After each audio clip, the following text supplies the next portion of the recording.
tinggal dikurung. Dunia yang hilang. Inilah sebutan masyarakat dunia untuk Pulau Socotra. Pulau yang jarang dijamah oleh dunia luar ini memang memiliki keunikan tersendiri. Selain kehidupan penduduk yang masih tradisional, Socotra menyimpan kekayaan alam dan hayati yang sangat unik.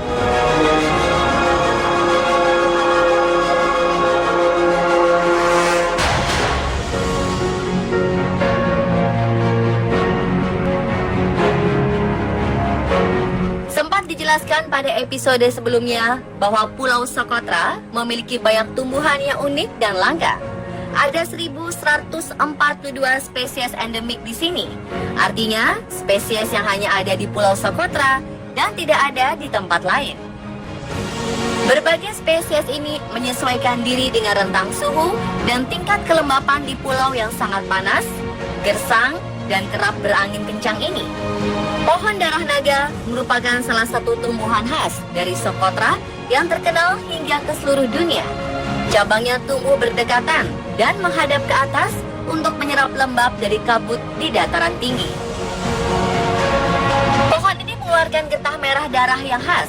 Getah ini dimanfaatkan penduduk setempat sebagai bahan ritual tradisional di Socotra. Konon, bangsa Mesir, Yunani, dan Romawi kuno memanfaatkan getah ini sebagai obat dan bahan pewarna. Tanaman lain yang khas Socotra adalah Dorstenia gigas. Tanaman ini banyak yang gembung dari bawah, namun cabang-cabangnya berukuran lebih kecil dan menghadap ke atas. Daunnya juga sedikit dan kecil-kecil. Pangkal batang yang menggelembung itu adalah wujud adaptasi Dorstenia gigas untuk menyimpan cadangan makanan dan air di daerah tandus. Dorstenia tumbuh di bebatuan merah di tebing Maalah, ujung barat Socotra. Tumbuhan ini sudah dibawa ke seluruh dunia dan dijadikan tanaman hias. Karena sulit dibiarkan, tanaman hias ini menjadi salah satu tanaman yang diburu kolektor tanaman hias. Pulau Socotra juga kaya akan hewan-hewan khas yang belum pernah ditemukan di tempat lain. Ada 192 jenis burung, 44 diantaranya bertelur di pulau ini. Ada 22 titik area burung yang sangat penting di sini. Burung endemik Socotra antara lain Socotra starling Onychignathus frater, Socotra sunbird Nectarinia balvori, Socotra sparrow Pesar insularis, dan grosbeak Socotra rhynchostratus socrotrenus. Pulau ini juga banyak terdapat ular-ular besar yang menghuni gua-gua di Socotra. Ada bunglon endemik yang hanya ditemukan di Socotra. Bunglon yang bernama latin Chambeeleo monachus ini dipercaya sebagai bunglon ajaib oleh penduduk setempat.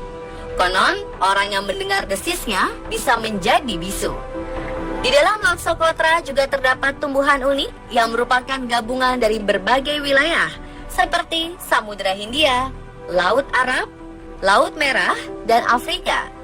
Sedangkan hewan lautnya ada 253 jenis terumbu karang, 300 jenis kepiting, dan 730 jenis ikan. Kekayaan dan keunikan flora dan fauna di Pulau Socotra ini membuat dunia menjulukinya sebagai Pulau Galapagos Samudra Hindia.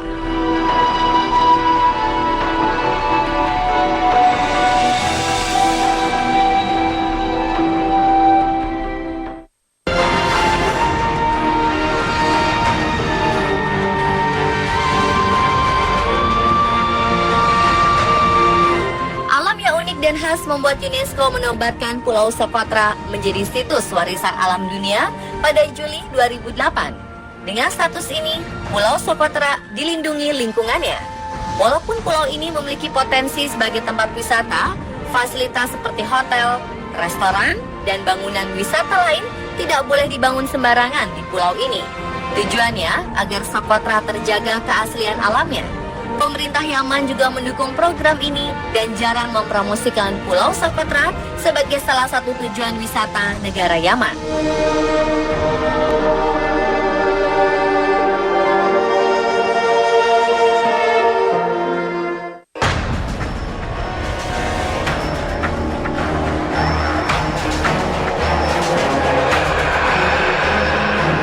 Keanehan hewan, tumbuhan, dan topografi geografi Socotra membuat pulau ini juga diduga sebagai tempat Dajjal dikurung, yang ditulis dalam hadis riwayat Muslim dalam Kitabul Fitan wa Asyoritis Sa'ah Bab Kishosul Jasasah.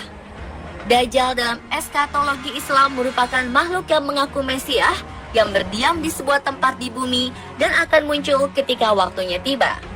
Di dalam hadis tersebut, Nabi Muhammad SAW menceritakan sekelompok pelaut Arab yang tersesat ke sebuah pulau. Di pulau ini, para pelaut bertemu dengan sosok tinggi besar yang mengaku sebagai Dajjal. Ketika Nabi ditanya letak pulau tersebut, beliau menunjuk ke arah timur sambil mengatakan Laut Yaman. Lokasi ini hampir mirip dengan letak pulau Socotra yang berada di sebelah timur Laut Yaman. Namun, posisi ini masih belum dapat dipastikan. Kebenarannya kembali pada iman masing-masing umat.